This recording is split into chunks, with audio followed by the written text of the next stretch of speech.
தான் நான் கேட்கிறேன். சிம்பிளா தான் நான் கேட்டேன். இங்க எந்த கட்சி அதுக்கு முட்டு கொடுத்தாலும் சரி, அது டிடிவி தினகரனா இருந்தாலும் சரி, இல்ல வந்து அதிமுகவா இருந்தாலும் சரி, இல்ல விடுதலை சிறுத்தையா இருந்தாலும் சரி, காங்கிரஸா இருந்தாலும் சரி, பிஜேபி இருந்தாலும் சரி, திமுகவா இருந்தாலும் சரி, இல்ல பாட்டாளி மக்கள் கட்சிகள் எந்த கட்சியா இருந்து செஞ்சாலும் இங்கள் மக்களுக்கு இங்கே பாக்குற எல்லாருக்குமே இங்க யாரு வந்து அதுக்கு சப்போர்ட்டா போறாங்க வராங்கன்றது மக்களுக்கு தெரியும்னு சொல்ல வரேன். இப்ப நான் எல்லா கட்சியோட பெயரை தான் சொன்னேன். மக்களுக்கு புரியும். இல்ல கபிலன், இதுலதான் ஒரு இதுலதான் நான் முரண்படுறேன். ஏன்னா வந்து அது வந்து அரசியல் தெரிஞ்ச மக்களுக்கு தான் தெரியுமே தவிர, இப்ப திடீர்னு ஒரு லீவ் அன்னைக்கு ஒரு ஜட்ஜை போய் எப்படி அவனால அப்ரோச் பண்ண முடியுது, இவ்வளவு அதிகாரம் அவனுக்கு எப்படி வந்துச்சுன்ட்டு மக்கள் யோசிக்க மாட்டாங்க. அப்ப இவனை வந்து வழக்கறிஞர் இருந்தா ஹரப்பன் கொஞ்சம் பெரிய காஸ்ட்லியான வழக்கறிஞர்கள் இருந்ததுன்னா கொஞ்சம் விஷயம் தெரிஞ்ச வழக்கறிஞர்கள் ஒரு 2 பேர் சீனியர் லாயர்ஸ கூட வச்சுக்கிட்டா சாட்டர்டே கூட சண்டே கூட போயிட்டு ஜட்ஜ் தாவேக்கலை யார் இருக்காங்க சொல்லுங்க. ஒரு நிமிஷம் தாவேக்கலை யார் இருக்காங்க அந்த மாதிரி வழக்கறிஞர் சொல்லுங்க. பேட்டி கொடுத்தாரு. அவன் வழக்கறிஞர் அணியில வந்து யார் வந்து இப்ப வந்து அந்த மாதிரி வந்து அப்ரோச் பண்ண ஜட்ஜ்கிட்ட அப்ரோச் பண்ண நேத்து இன்னைக்கு காலையில பேட்டி கொடுத்தாரு. அவர் பேர் என்ன? அதாங்க சொல்றேன். அவங்க யாரு அது எப்படி அவனால ரீச் பண்ண முடியுது? இவன் நான் கேட்கறது இவன் கட்சியில் இருக்கிற வழக்கறிஞர்ல யார் அந்த மாதிரி இருக்கா? நீங்க வெளியே வந்து அப்ரோச் பண்ண முடியுதுன்னா அவனுக்கு வந்து ஒரு கனெக்ஷன். இப்ப அவன் ஒரு ஜட்ஜ் அப்ரோச் பண்றாங்க ஓகேங்களா, அந்த ஜட்ஜுக்கு வந்து ஒரு அரசியல் ரீதியா ஒரு லிங்க் இருக்கு அப்படின்னா வந்து அவன் அப்ரோச் பண்றதுக்கான ஒரு அதிகாரம் ஒரு சப்போர்ட்டிங் சிஸ்டம் இல்லாம அப்ரோச் பண்ண முடியுமா? நான் அதான் கேக்குறேன். இது வந்து எல்லா மக்களுக்கும் புரியாது இந்த அரசியல் வந்து. இப்ப ஹரப்பன் இல்ல ஹரப்பன் அவரு கபிலன் கேட்டது அவர் சொல்றது வந்து என்னால புரிஞ்சுக்க முடியுது. இல்ல நான் அது வந்து கண்டினியூ பண்ண வேணாம். நான் சொல்றது திமுக ஒரு நாளும் வந்து ஒரு நாளும் வந்து விஜயை காப்பாத்துறதுக்கான வேலையை பார்க்காது. அவன் எங்களோட அரசியல் இதனால கேள்வி. ஒரு நிமிஷம் இருங்க, 2 பேர் பேசுனீங்கன்னா எனக்கு ஒண்ணுமே கேட்காது. யாரோ ஒருத்தர் சொல்லுங்க. இல்ல திமுக வந்து ஒரு நாளும் வந்து என்ன சொல்ல வர முடிச்சாரு கண்டினியூ பண்ண வேண்டாம். உங்களுக்கு முக்கியமான விஷயம் ஒரே நிமிஷம். ஹரப்பன் என்ன சொல்ல வரான்னா, இந்த மக்கள் 40 பேர் இறந்தாங்கல்ல, அவங்களுக்கு நியாயம் வேணும்னு கேட்கிற பொலிட்டிக்கல் பார்ட்டியா ஒரு கட்சி மட்டும்தான், இப்ப திமுக மட்டும்தான் வழக்கு பதிவு பண்றதுக்கான வேலையை பார்த்துட்டு இருக்கு. மிச்சம் இருக்கிற தமிழ்நாட்டுல எல்லா கட்சியும் விஜய் பாவம் அவர் மனசு உடைஞ்சிருக்கும் அப்படின்னு தான் சொல்லிட்டு இருக்கு. இப்ப ஹரப்பன் என்ன கேட்டான், விஜய்க்கு வந்து டாப் வக்கீல் யாராவது இருக்காங்களா? இப்ப திமுகல ஒரு வக்கீல் இருக்காரு, வில்சன் வக்கீல், அவர் சுப்ரீம் கோர்ட் வரைக்கும் போவாரு. அதே மாதிரி அதிமுகல ஒரு வக்கீல் வந்து இன்பதுரை இருக்காரு, அவர் சுப்ரீம் கோர்ட் வரைக்கும் போவாரு. இங்க இருக்கிற ஹைகோர்ட் லாயர்லாம் அவர் அசஸ் பண்ண முடியும். ஆனா தாவேக்காக்கு அப்படி ஒரு லாயரே கிடையாது. ஆனா 5 லாயர் வந்து டாப் லாயர், 5 லாயர் வந்து காலையில வந்து ஜட்ஜி வீட்டுக்கு போறாங்க. எப்படி போறாங்க? யார் அவங்களுக்கு லாயர் அரேஞ்ச் பண்ணி தரா? எப்படி இந்த 3 பேர் இப்ப தலைமறைவா இருக்காங்க? யார் அவங்களை வந்து பாதுகாத்து வச்சிருக்கா? அப்ப மக்கள் கூட, பாதிக்கப்பட்ட மக்கள் கூட ஒருத்தன் நின்றுட்டு இருக்கான், மிச்சம் எல்லாரும் கொலை பண்ணவங்க கூட நின்றுட்டு இருக்கான். இந்த விஷயத்த புரிஞ்சுக்கிட்டு பேசுங்கன்னு தான் ஹரப்பன் சொல்ல வர. இன்னொன்னு லாஜிக்கா சொல்லிடுறேன். டிஎம்கே டிவிகேன்னு டிஎம்கே வெளிப்படையா எதிர்க்கிற ஒருத்தனை பார்ப்பன லாபி சப்போர்ட் பண்ண ஆரம்பிக்கும். டிஎம்கே எதிர்ப்ப இங்க விதைக்கிறதுக்கு பேசுறதுக்கு ஒருத்தனை வளர்த்து விடுறதுக்கு பார்ப்பன லாபி எப்பயும் ரெடியா இருக்கும். இது லாஜிக்கான பாயிண்ட். இதையும் புரிஞ்சுங்க. அந்த வேலையை தான் நேத்துல இருந்து எல்லாரும் பார்த்துட்டு இருக்காங்க. சரி, நான் பேசிட்டு இருந்ததை கண்டினியூ பண்றேன். விக்கிரவாண்டி மாநாட்டில் 6 பேர் இறந்தாங்க, மதுரை மாநாட்டில் 2 பேர் இறந்தாங்க. இது வந்து மாநாட்டு திடல்ல நடந்தது. வரத்துக்கு முன்னாடி bus accident, car accident, bike accident நிறைய பேர் செத்தாங்க. இதை பற்றிலாம் பேசாத இந்த தாவேக்காரங்க இன்னைக்கு வந்து இப்படி ஒரு பெரிய விஷயம் நடந்ததுன்னு இதை எவ்வளவு அழகாக கவர்மெண்ட் மேலே வந்து பழியை போட்டு போகலான்னு ட்ரை பண்ணுறானுங்க. எனக்கு அதுதான். ஏர் ஷோ நடந்துச்சு, ஏர் ஷோவில் 5 பேர் செத்தாங்க, கள்ளசாராயம் குடிச்சிட்டு 60 பேர் செத்தாங்க, அங்கே ஏன் போகலன்னு கேட்குறானுங்க. கள்ளசாராயம் குடிக்கிறதே ஒரு தப்பான விஷயம். அந்த கள்ளசாராயம் குடிச்சிட்டு செத்தவங்கள போய் சிஎம் பார்த்து அவங்களுக்கு ஆறுதல் சொல்லுவாங்கன்னு அவன் நினைக்கிறான். பார்த்தீங்களா எந்த அளவுக்கு ஒரு முட்டாளாக இருப்பானுங்க. இன்னைக்கு வந்து கேட்டுட்டு இருக்காங்க செந்தில் பாலாஜிலாம் எப்படி வந்தார். ஓகே, அவங்களுக்கு அரசியல் தெரியாது, செந்தில் பாலாஜி கரூர் எம்எல்ஏன்றதே அவனுங்களுக்கு தெரியாத ஒரு விஷயமா இருக்கலாம். நான் என்ன கேட்குறேன்னா, அப்போ அந்த 6 பேர் செத்தாங்க, அந்த 2 பேர் செத்தாங்க, இன்னைக்கு வரும்போதும் ரோட்டில் நிறைய ஆக்சிடென்ட் ஆகிருக்கும். அவங்க எல்லாருக்கும் விஜய் என்ன சொல்கிறாரு? அவங்களுக்கு இவங்க அக்கௌண்டபிலிட்டி ஏற்றுப்பாரா? ஏற்றுக்க மாட்டார். இல்லை, அவனா வந்து தானே செத்தாங்க. இதில் வந்து மொத்தமாகவும் விஜயை வந்து நம்ம இது சொல்ல முடியாது. ஆக்சுவலி இது ஜனங்க தான் இது பண்ணணும். இவ்வளோ நேரம் ஆகுது அப்படின்னா, ஃபர்ஸ்ட் ஆஃப் ஆல் வந்து ஒரு சிவிக் சென்ஸ் இருக்கிற எவனும் வந்து இந்த மாதிரி ஒரு கேதரிங்காக இருக்குன்னா முடிஞ்ச அளவுக்கு நம்ம அந்த கூட்டத்துலேருந்து வெளியே வரணும்னு தான் நினைப்பான். இப்போ நான் ஒரு ஃபேமிலி மேன்னா என் ஒய்ஃபு என் பசங்களை வந்து நான் இந்த மாதிரி ஒரு இடத்துக்கு கூட்டிகிட்டு போகணும்னு நான் நினைக்க மாட்டேன். இந்த மாதிரி ஒரு க்ரௌடு ஏறுது, அதிகமாயிட்டு இருக்கு, மூச்சு மூச்சு விடவே கொஞ்சம் கஷ்டமா இருக்குன்னா, ஃபர்ஸ்ட்டு எப்பட்றா வெளிய வரலான்னு தான் யோசிப்பேன். ஆனா இவனுங்க வந்து இந்த ரசிகத்தன்மை வந்து ரொம்ப அதிகமா இருக்கு. எந்த அளவுக்கு அசிங்கமா இல்ல பண்றானுங்க. எனக்கு சேரிட்டி அது வந்து அதுல மக்கள எனக்கு குறை ஒரு சொல்றத அந்த விஷயம் ஒரு ஆர்கனைசர் தாங்க நிமிஷம். முக்கியமான பொறுப்பு அது. ஓகே. இதுல எனக்கு ஒரு கேள்வி ஒண்ணு இருக்கு. இல்ல அது நான் ஒரு அப்புறம் நிமிஷம். வைக்கிறேன். காலையில இல்ல வந்து இந்த சேரிட்டி ஒரு நிமிஷம் சேரிட்டி. ஒரே நிமிஷம் சேரிட்டி. நாம் தமிழ் கட்சியில இருந்து ஒருத்தர் வந்திருக்காரு. மாரி. இல்ல நான் ஒரே ஒரு பாயிண்ட் மட்டும் அது கேட்டுட்டு நான் கீழ போயிடுறேன். பேசலாம். அவர் பேசிக்கிட்டு நான் பேசுறேன். Thanks bro. இல்ல இவங்க இந்த டிவிகேவோட அந்த பைட்ஸ் குடுக்குற சேனல்ஸ்லாம் இருக்கும் பாத்தீங்களா? அவனுங்களோட ஒரு இது பார்த்தேன். போலீஸ்காரங்கள சுத்தி மறைச்சுக்கிட்டு கையன்னு கத்திக்கிட்டு இருக்காரு. அவர் ஒண்ணும் சொல்லல. தூரமா போயிட்டு நீங்க என்ன வேணா பண்ணுங்க. ஒரு 10 அடி தள்ளி போங்க. ரோட ஃப்ரீயா விடுங்கன்னு தான் சொல்றேன். இவனுங்க டிராபிக். வந்து படங்கள்ல வர மாதிரி ஒரு கேமராவும், ஒரு மைக்கும் இருந்தா நம்ம வந்து அப்படியே ஆட்சிய மாத்திரலாம். ஆட்சிய திருப்பிடலாம் அப்படின்ற மாரி நெனச்சிட்டு இருக்கானுங்க. அது வந்து நிதர்சனத்துல நடக்காது. ஓகேங்களா? போலீஸ் இவ்வளோ ரூல்ஸ் போடுதுன்னா, எதுக்கு ரூல்ஸ் போடுறாங்க அப்படின்றது இது வந்து ஒரு 2 முனை இருக்கிற கத்தி மாரி தான். இதுல டிஎம்கே வந்து என்ன பண்ணாலும் டிஎம்கேக்கு தான்.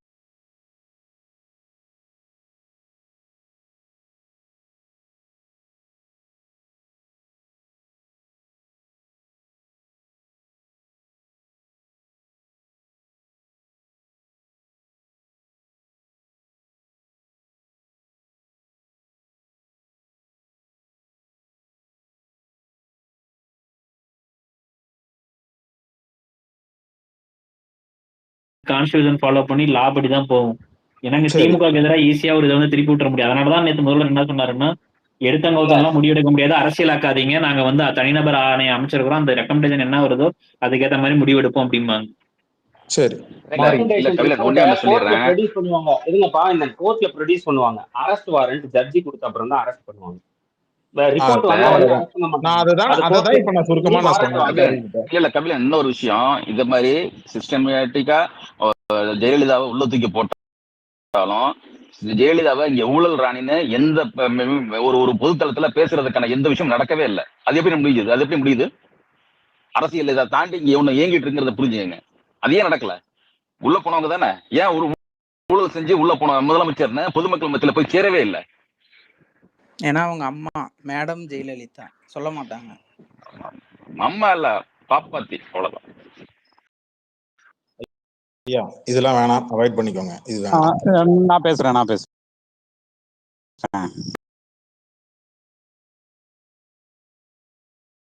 உங்க கட்சி தலைவர் ஒரு விஷயத்த ஒண்ணு சொல்றாரு, இதுக்கு வந்து யாரையும் பொறுப்பேற்க முடியாது. இது எப்படிங்க? கோர விபத்தா? மழையால, இடியால, இல்ல புயலால, இல்ல வந்து ஏதோ இதாகி உட்காந்து உயிர் போச்சுங்களா? சொல்லுங்க. இது இயற்கை சேதமா? எப்படிங்க யாரையும் பொறுப்பு சொல்ல முடியாது? எப்படிங்க நீங்க சொல்ல முடியும்? இப்ப இந்த சந்தர்ப்ப அரசியல் தான் பண்ணாதீங்கன்ற. தயவு செஞ்சு உங்க மேல இருக்கிற நீங்க மக்கள் உங்க மேல ஒரு கருத்து ஒண்ணு வச்சிருக்காங்கன்னா, இப்ப நீங்களும் ஒரு கருத்து ஒண்ணு தெரிவிச்சு மாதிரி நான் பதில் சொல்றேன். மனித ஆற்றல் இவ்வளவு ஆனா இருக்குது, இதை ஒழுங்கா பயன்படுத்தணும் அப்படிங்கறதுதான் எங்க கட்சியோட கொள்கை. உங்க மாநாட்டுக்கு அனுமதி கொடுத்தது யாரு? இதே அரசு. கரெக்டா? நீங்கள் வந்து இயற்கை சம்பந்தப்பட்டு இல்ல மாடு சம்பந்தப்பட்டோ நீங்க மாநாடு நடத்தும் போது பர்மிஷன் கொடுத்தது யாரு? போடுறோம். மாட்டுக்கு ஒரு குறை வந்து இல்ல இல்லங்க, அது இல்லன்னு சொல்றேன். நான் இல்லன்னு சொல்றேன். ஏங்க அரசாங்கம் அனுமதி கொடுக்கலையா? மாநாடு நடந்து. ஐயோ தலைவரே, நான் சொல்லி முடிக்கிறேன் தலைவரே. ஒரு பிரச்சனை இல்லாம முடிக்கிறதுக்கு 15 வருஷம் கொண்டுட்டு வந்திருக்கிறோம். நாங்க முதல்ல வந்து மேடையில வந்து எல்லாரும் இருப்பாங்க, எல்லா பொறுப்பாளர்களும் மேடையில இல்ல மாதிரி நீங்க ஒரு விஷயம் ரொம்ப அழகா இந்த மாதிரி உறுதலா சொல்றேன். நான் முழுமையா எதிர்க்கிறேன், விஜய் வந்து எதிர்க்கிறேன். ஆனா இந்த விஷயத்துல அவன் பொறுப்பை மொத்தமா அவன் தலையில கட்டாதுங்க. அவன் தாங்க பொறுப்பாக முடியும். ஒரு கட்சி கூட்டம் நடக்குது அப்படின்னா, ஒரு கட்சி கூட்டம் நடக்குது, அந்த கட்சி கூட்டத்துக்குள்ள நடக்கக்கூடிய ஒரு தலைவனால அந்த கூட்டத்தை வழிநடத்த முடியலன்னா அந்த தலைவன் தாங்க பொறுப்பேற்க முடியும்.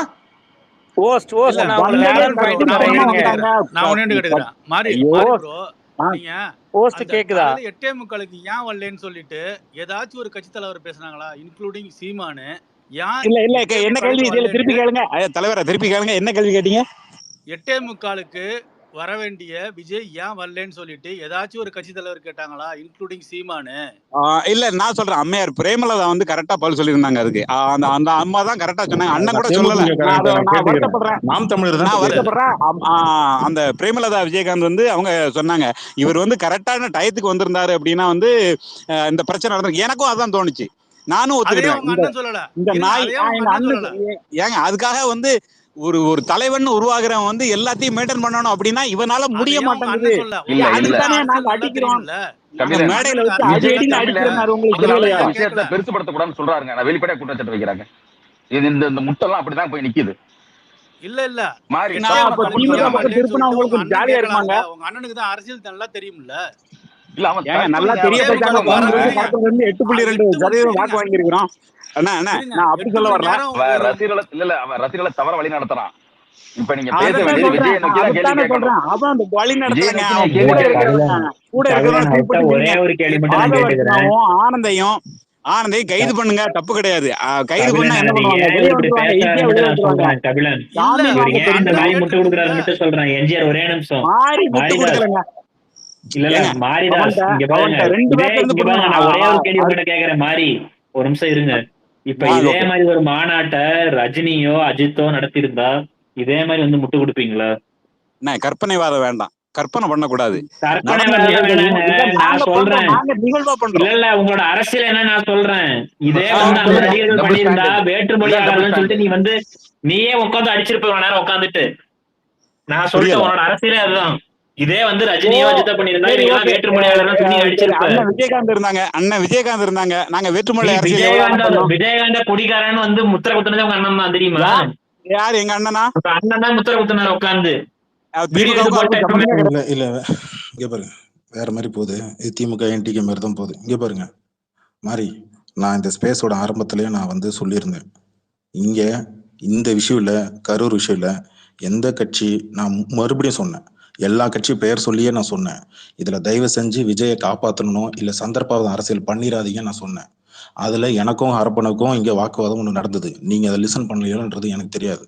ஆனா நான் நியாயமா கேட்கிறேன், இந்த இஷ்யூல விஜயை காப்பாற்றணும், இதுல விஜயை குறை சொல்லாதீங்க. ஏங்க வந்து காப்பாற்றணும்னு நினைக்கிறீங்க? ஏன்னா நாளைக்கு கூட்டணி நடக்கும், நாளைக்கு கூட்டணி பேச்சுவார்த்தை நடக்கும்போது இதெல்லாம் வந்து பெருசாயிடும் அப்படின்னு எதிர்பார்க்கறீங்களா?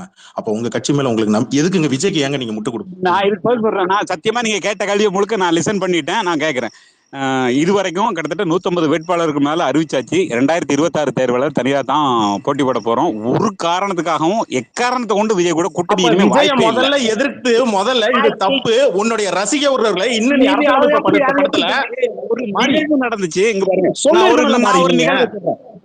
நான் ஒரு நிகழ்வை சொல்றேன். இந்த ஒரு கற்பமான ஒரு பொண்ணை வந்து ஒருத்தன் பைக்ல கூட்டிட்டு போகும்போது வந்து ரவுண்டான வச்சு எத்தி தள்ளி அந்த புள்ள இறந்து போச்சு, அந்த குழந்தை இறந்து போச்சு, அந்த பொண்ணு இறந்து போச்சு. இந்த நிகழ்வை போலீஸ் ஸ்டேஷன் வரை கொண்டுட்டு போய் அந்த யாரு எத்தி தள்ளினது யாருன்னா டிராபிக்ல இருந்த ஒரு ஆபீசர் வந்து எத்தி தள்ளி கொண்டு போட்டார்.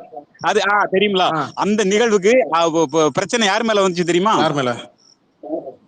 அந்த ஆபீசர் மேல நடவடிக்கை எடுத்தாங்களா ஒழிஞ்சு அந்த நிகழ்வை சரி பண்ணணும் அப்படின்னு சொல்லிட்டு ஒரு நாய் கூட சொல்லல. இருங்க, அந்த ஆபீசரை சஸ்பென்ஷன் பண்ணலையா?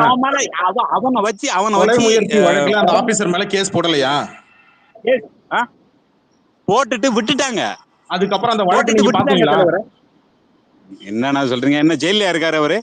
இல்ல, அவரை சஸ்பெண்ட் பண்ணி விட்டுட்டாங்க தலைவரா. இதே மாதிரி தான் நீங்க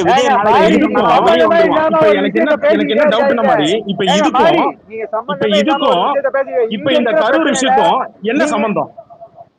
நான் காரணம் சொல்றேன். என்ன காரணம் அப்படின்னா வந்து இதை வந்து விஜய் மேல போட்டீங்க அப்படின்னா அவன் ஈஸியா வெளியே வந்துருவான்.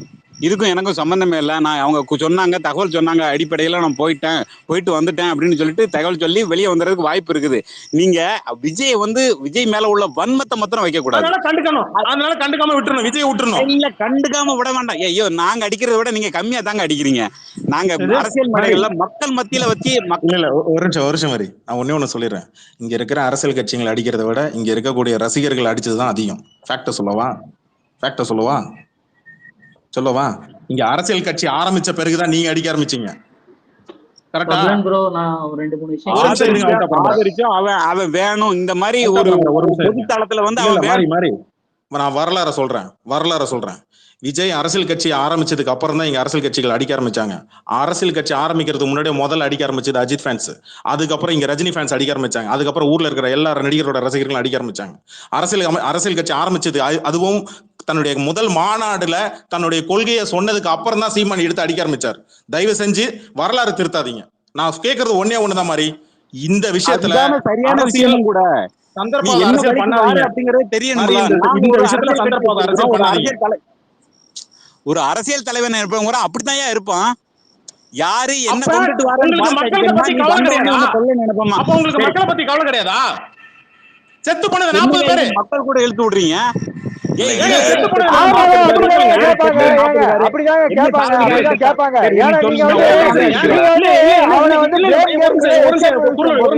என்னங்க நீங்க சர்வசாதாரணமா சொல்லிட்டு போறீங்க. நாங்க அப்படிதாங்க பண்ணுவோம், அப்படிதான் நாங்க சந்தர்ப்பவாத அரசியல் பண்ணுவோன்றீங்களே. அப்ப மக்களை பத்தி நீங்க கவலைப்பட மாட்டீங்களா? யார் சந்தர்ப்பவாத அரசியல் பண்றா? இப்ப நீங்க சொல்றது என்ன? விஜய் வந்து யாரை குறை சொல்லாதீங்கன்னு சொல்றீங்களா? இது பேர் சந்தர்ப்பவாதம் தானே? இங்க பாருங்க உங்க வீட்டு குழாயில தண்ணி வரலன்னு செத்தானா, எங்க மலையை களவண்டு போறான்னு செத்தானா, இல்ல ஆத்துல தண்ணி வரலன்னு செத்தானா, இல்ல வேற என்ன காரணம் இருக்கலாங்க.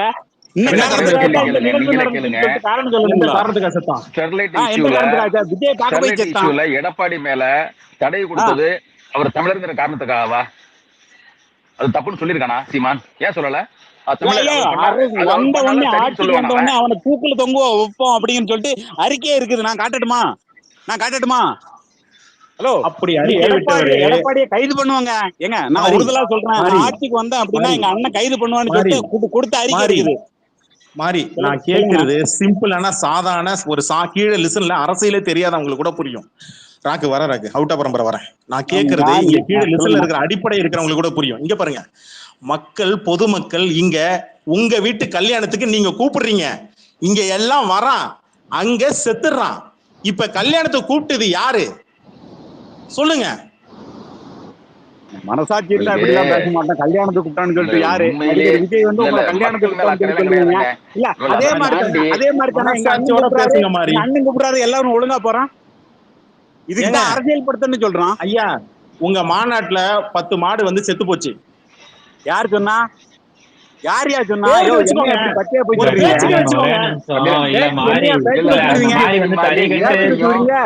இதெல்லாம் நான் பேசுறது நீங்க வேணும்னே திசை திருப்பணும்னு நினைச்சு பண்ணிட்டு இருக்கீங்களா? இல்ல முடியாது, இல்ல இங்க வந்து இது வேணும்ன்றதுக்காக நீங்க பண்ணிட்டு இருக்கீங்களா? சொல்லுங்க. நீங்க நேர்மையா பேசுறீங்க, நீங்க பேசுங்க, நான் உங்களுக்கு பதில் தரேன். நான் நியாயமா கேட்டேன். இங்க ஊர்ல இருக்கிற எங்க எல்லாரு கண்ணுக்கும், இங்க திமுக காரங்க எல்லாம் மட்டும் இல்ல, இங்க மத்த இதை இப்ப உட்கார்ந்து இருக்கிறவங்க நீங்க பாருங்க, ஒரு 4-5 திமுக ஐடி பார்க்க முடியும், சப்போர்ட் பண்றவங்களுக்கு பார்க்க முடியும். மிச்ச கீழே லிஸ்ட்ல இருக்கிறவங்க எல்லாம் இங்க ரசிகர்களோட ஐடி தான். நான் என்ன கேட்கிறேன், எல்லாருக்குமே தெரியுது இது திட்டமிட்டு இந்த மாதிரி நடந்திருக்கு. தலைமறைவா இங்க போயிட்டு இருக்கிறாங்க, நியூஸ் கொண்டும் விசாரணை கமிஷன் நடக்குது. ஆனா ஒரு சில கட்சிகள், இப்ப டிடி தினகரன் ஓப்பனா ஒரு விஷயத்த சொல்றாப்புல, உங்க அண்ணன் ஓப்பனா ஒரு விஷயத்த சொல்றாப்புல. இங்க நீங்க விஜய் இந்த நேரத்துல எதுவும் சொல்லக்கூடாது. ஐயா, விஜய் இந்த நேரத்துல சொல்லக்கூடாதுன்னா வேற யார் சொல்லலாம்? அப்ப திமுக சொல்லலாமா? அவர் கூட கூட்டணி வைக்க போறாரு. அவரு நாம் தமிழர் வைக்காது. நான் ஒருதல் சொல்றேன். அப்ப மக்கள் பக்கம் நில்லுங்க. மக்கள் பக்கம் நிக்கணும். ஓகே, இது மக்கள் என்ன எதுக்காக செத்தாங்க? 40 பேர் எதுக்காக செத்தாங்க சொல்லுங்க. ஆந்திராவுல அல்லு அர்ஜுனுக்கு என்ன நடந்துச்சோ அது நடந்திருக்கா இல்லையா? அந்த மாதிரி பாருங்க. சரி, மக்கள் வந்து பார்க்க வந்தாங்க. அடிச்சு கொண்டா அதுக்கு எவனா பேசுறீங்க? ஓகே, மக்கள் தான் பார்க்க வந்தாங்க. இந்த மாதிரி தறிகட்டு நடக்கிற கூட்டத்தை வந்து ஒரு லீடரா இருக்கிறவன் லைட்ட போட்டு விளையாடணும். ஒரு நிமிஷம் இரு மாறி, சொல்றதை கேளு. ஒரு நிமிஷம் சொல்றதை கேளு, கத்திக்கிட்டே இருக்காது. என்ன கேக்குறேன்னா, இந்த மாதிரி தறிகட்டு ஓடிக்கிட்டு இருக்கிற அந்த ஒரு கூட்டத்தை வந்து இந்த மாதிரி எல்லாம் பண்ற தப்பு சிவிக் சென்ஸோட நடந்ததுன்னு சொல்லிட்டு ஒரு லீடரா இருக்கிறவன் அந்த கூட்டத்தை வழி நடத்துறவன் வந்து நெறிமுறைப்படுத்துவானா, இல்ல வந்து லைட்டை போட்டு ஆஃப் பண்ணி உட்காந்துக்கிட்டு அதை வந்து உட்காந்து ரசிச்சுக்கிட்டு உட்காந்துருப்பானா? அப்ப தப்பு யார் மேல இருக்கு? இது போல் சொல்றேன். சாட்டை திருமருகன் 3 வீடியோ போட்டான். அந்த லைட்டை அமர்த்தி போடுறதே வந்து நிறைய இந்த காரணம் மொக்கையான காரணம் அவன் அரசியல்ல இருந்து அப்புறப்படுத்துறதுக்கு. கல்வன் ப்ரோ, இவரை வந்து விஜய் ஃபேன் மாதிரியே டீல் பண்ணலாம், ஒவ்வொரு கேள்வியா கேட்கணும்னு ஆசைப்பட்டோம்ல. ஈழ தமிழர்கள் இது வரைக்கும் வாய திறக்க கூட நினைச்ச மாதிரி இப்ப நான் கேக்குறேன், ஈழ தமிழர்களுக்கு அங்க கொன்று குவிக்கிறாங்க, ராஜபக்ச எழுத்து கையெழுப்பம் இயக்கம் ஒண்ணு நடத்தும் போது அதுக்கு கையெழுத்து போட மாட்டேன்னு சொன்னது இங்க இருக்கக்கூடிய விஜய் தான். இப்ப கேக்குறேன், பதில் சொல்லுங்க இப்ப எனக்கு. அண்ணன் வன்னியரசு போகும்போது இந்த நாய் ஐயா நாம் தமிழ் சீமான் இப்ப அன்னைக்கு நான் கேக்குறேன், அன்னைக்கு கட்சி ஆரம்பிச்சிருந்தாரா? அதுக்கப்புறம் இன்னைக்கு நீங்க அதே நபர் தான் இன்னைக்கு நீங்க காப்பாற்றணும்னு நினைக்கிறீங்க. ஏன் பண்ணிட்டு இருக்கீங்க அப்படியே? உங்க அரசியல் ஆதாயத்துக்காக, நாளைக்கு ஒருவேளை கூட்டணி வைக்கணுன்றதுக்காக, இல்ல ஓட்டு பிரிய கூடன்றதுக்காக நீங்க விஜயை காப்பாற்றணும்னு நினைக்கிறீங்க. கரெக்டா? உண்மையை உடைச்சு பேசுவோம். நாங்க வந்து இஷ்யூவை தான் பார்ப்போம் ஒழிஞ்சு மனுஷன் வந்து எரர நிறைய தப்பு பண்ணுவாயா. கொஞ்சம் மனசாட்சியோட பேசுங்க.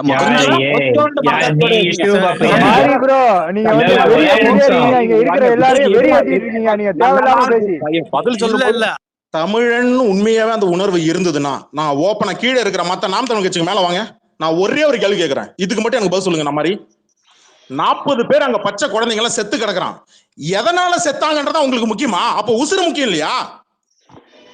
அவன் போராடி சாவறான்.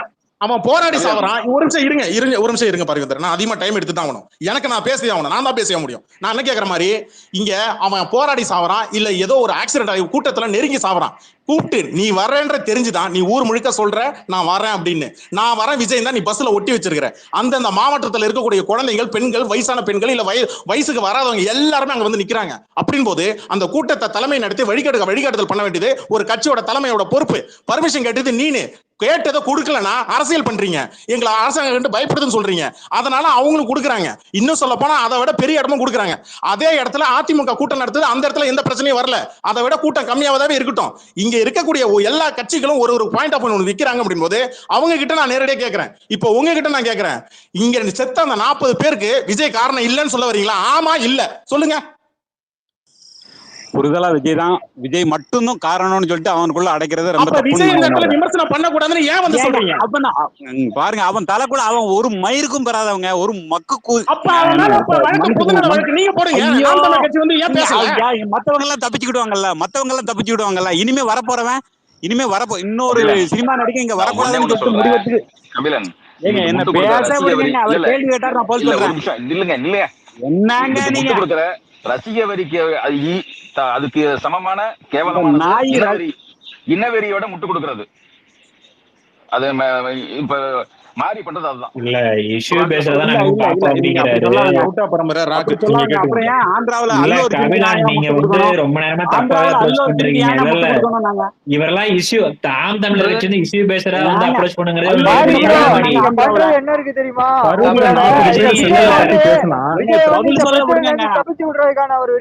கரூர்ல 40 பேரை செத்ததை பத்தி பேசுங்கன்னா எனக்கு ஆந்திரால இருக்கிற இஷ்யூ, எனக்கு யாரோ போலீஸ்காரர் எட்டி வச்ச இஷ்யூ, எனக்கு இதெல்லாம் எனக்கு வேணாங்க. எனக்கு கரூர்ல 40 பேர் செத்தாங்கல்ல, அதுக்கு விஜய் காரணமா? நேரடியா பதில் சொல்றேன். நேரடியா 40 பேர் செத்ததுக்கு உண்டான காரணத்தை சொல்றேன். எனக்கு ஒரு வாய்ப்பு கொடுங்க. விஜய் தெலுங்குன்னு சொல்லுங்க, இப்ப கடிக்க ஆரம்பிச்சிருவாரு உட்காந்துக்கிட்டு. ஐயோ ஆண்டவா, ஐயோ ஆந்திராவுல அல்லு அர்ஜுனுக்கு முட்டு கொடுத்தவன் விஜய். ஐயா மாறி, இங்க ஒரு விஷயம் உங்களுக்கு நீங்க தெரிஞ்சுதான் பேசுறீங்களா தெரியாம பேசுறீங்களா எனக்கு புரியல. இங்க திமுக காரன் உங்களை எதிர்த்து பேசுறதுக்கு ஒரு காரணம் இருக்கு. ஏன்னா உங்களுக்கு அரசியல் ரீதியா உங்களுக்கு ரிவல்ரி இருக்கு, ரைட்டு. பொதுமக்கள் எங்களுக்கு ஏங்க இந்த கோவம் வரணும் உங்க மேல? உங்களுக்கு இங்க சாவறது பிரச்சனை இல்லங்க, ஆந்திரால சாவறது தமிழன் தான் பெருசு. இவங்களுக்கு இங்க தமிழ சத்தா பத்தி கவலைப்படாதவங்களுக்கு எல்லாம் ஒவ்வொரு உயிரும் அங்க பாருங்க, ஒவ்வொரு உயிரும் உன்னதமானது. அதை முதல்ல புரிஞ்சுக்கோங்க. மலைகளுக்கு மாநாடு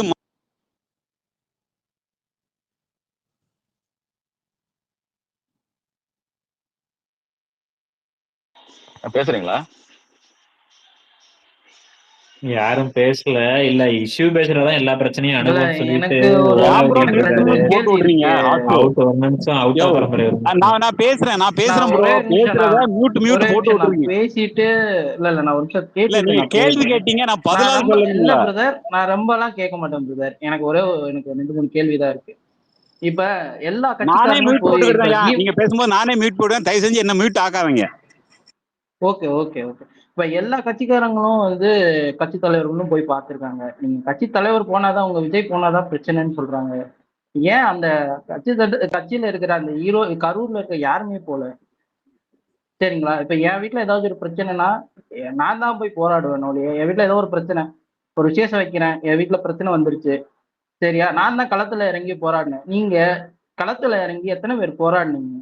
யாருமே போராட கிடையாது. அது போக இப்ப இவர் இந்த மாரிதாஸ்னு ஒருத்தர் பேசுறாருல, அவரு பேசுறது வந்து இப்ப ஒரு 7 மணி போல சீமான் வந்து ஒரு பேட்டி கொடுத்துக்கிட்டு இருக்காரு.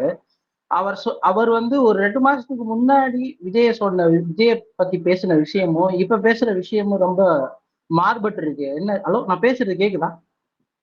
கேக்குது. கேக்குது. அவரு முன்னாடி பேசுறதுக்கும் இப்ப பேசுறதுக்கும் மாறுபட்ட அதுக்கு காரணம் கூட்டணி கிடையாது பிரதர். அதுக்கு காரணம் என்னன்னா, எங்க இவனை அடிச்சு வளர்த்து பெரிய ஆள் ஆக்கிடுவாங்களோங்கிற ஒரே ஒரு காரணம் தான் அவருக்கு. அவர் பேச்சுலே அப்படிதான் தெரியுது. சரிங்களா? அதுக்கு முன்னாடி வரைக்கும் அவன் அணில் குஞ்சு அப்படி இப்படின்னு பேசிட்டு இருந்தவர் இன்னைக்கு தம்பி அப்படி இப்படின்னு பேசுறாரு. ஏங்க, 40 பேர் செத்து போயிருக்கான். 40 பேர் வந்து தமிழன். ஓகேங்களா? தமிழன் எங்க செத்தாலும் நான் போராடுவேன் எல்லாம் பண்ணுவேன்னு சொல்றீங்கல்ல, எங்க நீ இறங்கி போராடி இருக்க? எங்க இறங்கி நீ போராடி இருக்க? எல்லா கட்சிக்காரனும் சொல்றான், எல்லா கட்சிக்காரனும் போயிருக்கான், எல்லாரும் பண்ணியிருக்கான். ஆனா நீங்க என்ன, உங்களோட சைலண்ட் பாலிடிக்ஸ் இதானா? அவ்வளவுதான் என்னோட கேள்வி. சரி, ஓகே, நல்லது. நான் இதுக்கு பதில் சொல்றேன் பாருங்க. 40 பேர் செத்துருக்கீங்க அப்படின்னு சொல்லிட்டு ஒருதெல்லாம் நீங்க சொல்றீங்க. நான் கண்டிப்பா வருத்தப்படக்கூடிய விஷயம்தான். அதுக்கு முன்னாடி ஒரு கேள்வி கேட்டீங்க, விஜய் வந்து அணில்னு சொல்லிட்டாரு அப்படின்னு சொல்லிட்டு. அது ஆரம்பத்துல இருந்தே அவர் வந்து தனியா கட்சி ஆரம்பிச்சு தமிழ் தேசியமும் திராவிடமும் இரு கண்கள் அப்படின்னு சொல்லும் போதே வந்து நடு ரோட்ல நின்னா ராலி அடிச்சு செத்து போயிருவேன்னு சொன்னதும் சீமான் தான். சரியா? அத முதல்ல புரிஞ்சுக்கிடணும். நீங்க நாங்க வந்து தமிழ் தேசிய அரசியல்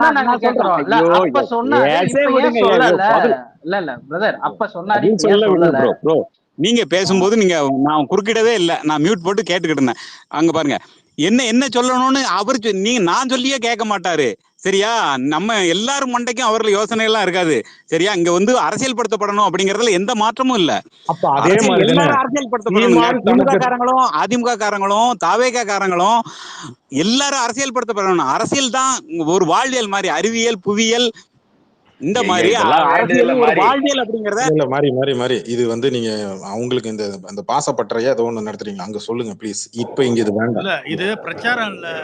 இன்னொன்னு, நீங்க 6 மாசத்துக்கு ஒரு தடவை மாத்தி பேசலாம். போடாதீங்க. நான் பதில் சொல்றேன் தலைவரை.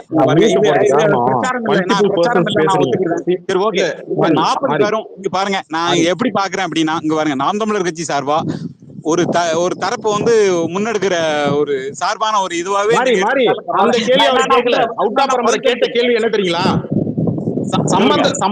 சம்பவ இடத்துக்கு நாம் தமிழர் கட்சி சீமான் நேரில் சென்று மருத்துவமனையில பார்த்து அங்க பாதிக்கப்பட்டவர்களை பார்த்து ஆழ்ந்த இரங்கல் தெரிவிச்சுட்டு சம்பந்தப்பட்டவங்களுக்கு நீங்க வீட்டுக்கு எல்லாம் போக தேவையில்ல. ஆனா அந்த இடத்துல அந்த மருத்துவமனையில அட்மிட்டா இருக்கிற 51 பேரை போய் பார்த்துட்டு இல்லைங்க இறந்த ஒரு குடும்பத்துக்கு கூட நீங்க போக தேவையில்ல, அது உங்க விருப்பம். ஆனா கண்டித்து விஜயை கண்டித்து நீங்க ஒரு அறிக்கை இது வரைக்கும் ஏங்க சொல்லல? இதுதான் ஒரு அவுட்டா பரம்பரை கேட்கிறாரு. நான் அதை வெளிப்படையா சொல்றேன். விஜய் கண்டிக்கணுங்கிற அவசியம் இல்ல. அவன் ஐயோ பாவம், இந்த இடத்துல அவன் மாட்டிக்கிட்டான். இந்த இடத்துல அவன் மாட்டிக்கிட்டான். சொல்றீங்க ஐயோ பாவம்ங்கறீங்க. 40 பேரை கொன்றுட்டாங்க. அவன் என்னங்க அறுவாளை வச்சு கொன்ன மாதிரி சொல்றீங்க?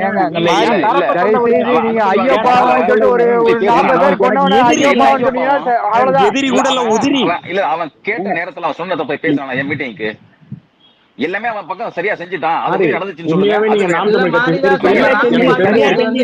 இல்ல ஒரு நிமிஷம் பரிவந்தர். எனக்கு தெரிஞ்ச ஒரு நாம் தமிழ் கட்சி பையன் இப்ப போன் பண்ணி கூட அந்த பையனை நான் வர வைப்பேன். சரிங்களா? உண்மையாவே நீங்க விஜய் ரசிகரா இல்ல நாம் தமிழ் கட்சி தோன்றா? என் உயிரா நேசிக்கிறேன். நான் நாம் தமிழர் கட்சி தொண்டன் தான். விஜய் எல்லாம் ரசிகரா ஒரு மயிறு கிடையாது. நான் நேற்று வரைக்கும் அவங்கள ஒரு ஆப்ஷனா வச்சிருந்தேன் ஓட்டு போடுறதுக்கு. இன்னைக்கு கிடையாது. நீ பேசுனதுல இருந்து மாறி உங்களுக்கு புரியுதா புரியலையா? இங்க பொதுமக்களே இங்க ஆன்லைன்ல இருக்கிறவனும் ஆஃப்லைன்ல இருக்கிறவனே கடுப்பாய் உட்கார்ந்து இருக்கிறான். நீங்க என்னடானா இந்த நேரத்துல விஜய் விமர்சனம் அண்ணா, நீங்க எவ்வளவு பெரிய கடுப்பா இருந்தாலும் ஒரு மயிரும் ஆக போறது இல்ல. சத்தியமா இதுக்கு விஜய்க்கும் இதுக்கும் சம்பந்தம் இல்ல. விஜய்க்கு முட்டு கொடுக்கறவங்களுக்கு ஒரு மயிரும் புடுங்க போறது கிடையாது. வரக்கூடிய எலெக்ஷன்ல நடக்கும்.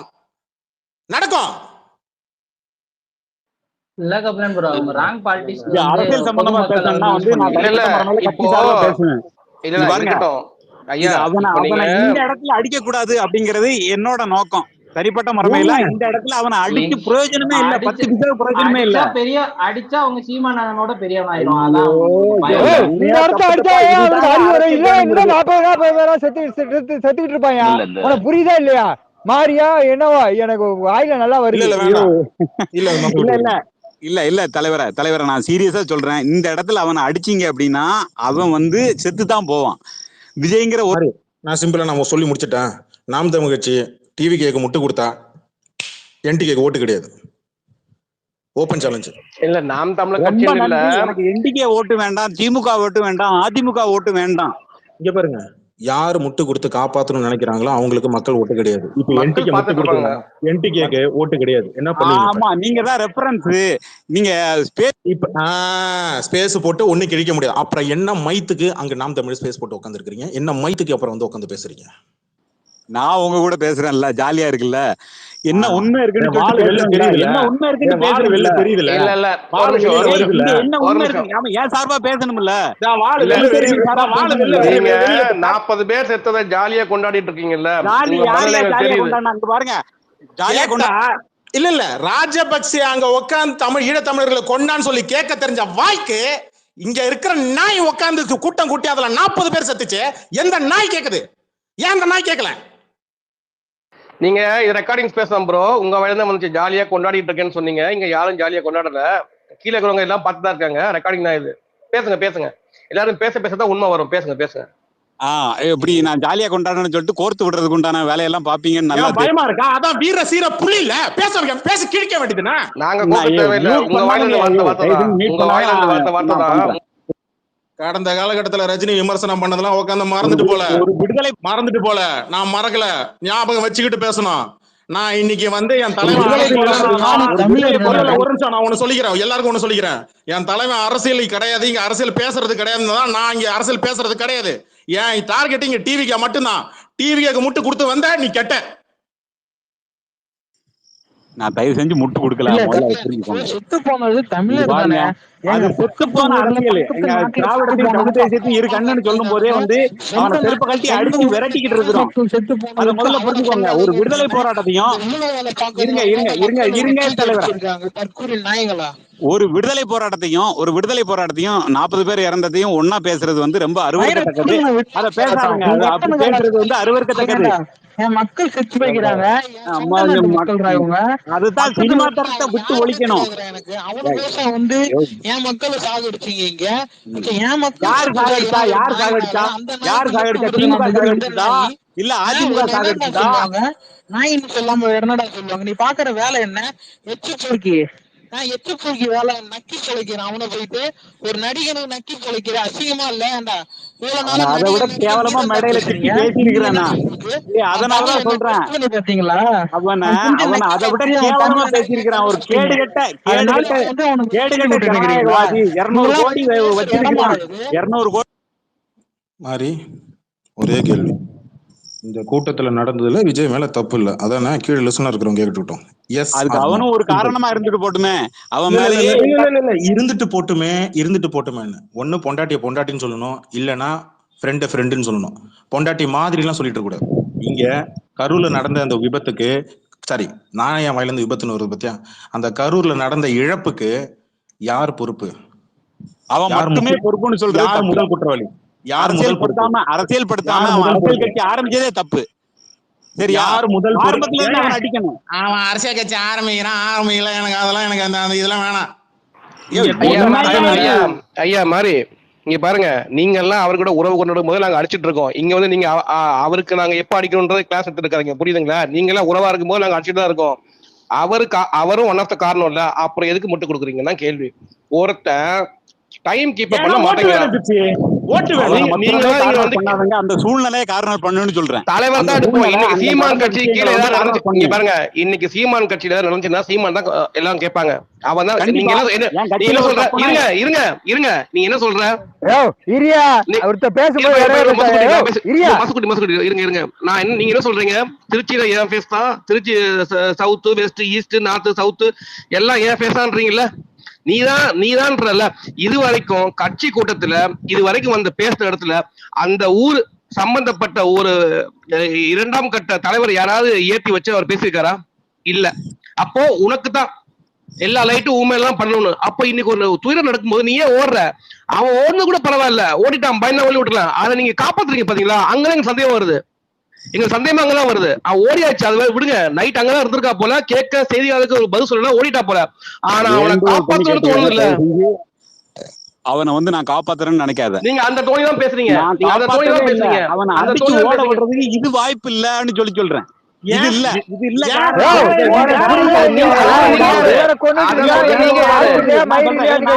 சொல்றேன், நான் ஒரே ஒரு காரணம் சொல்றேன்.